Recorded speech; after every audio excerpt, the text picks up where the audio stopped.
کیا آپ جانتے ہیں کہ محرم الحرام اسلامی سال کا پہلا مہینہ ہے اور اسے اللہ کے مقدس مہینوں میں شمار کیا گیا ہے؟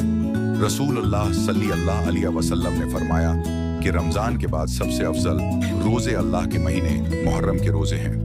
خاص طور پر یوم عاشوراء 10 محرم کا روزہ بہت فضیلت رکھتا ہے۔ حدیث کے مطابق عاشوراء کے دن کا روزہ رکھنے سے گزشتہ ایک سال کے گناہوں کی معافی کی امید ہوتی ہے۔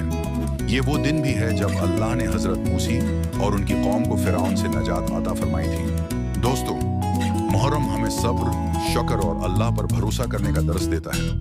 آئیے اس بابرکت مہینے میں زیادہ سے زیادہ ذکر کریں، قرآن کی تلاوت کریں، نفل عبادات کا اہتمام کریں، محتاجوں کی مدد کریں۔ یاد رکھیں، اصل کامیابی اللہ کی رضا حاصل کرنے میں ہے۔ اللہ ہمیں محرم الحرام کی برکتوں سے بھرپور فائدہ اٹھانے کی توفیق عطا فرمائے۔ آمین۔ ویڈیو ختم ہونے سے پہلے یا اللہ ہماری مغفرت فرما ضرور لکھیں۔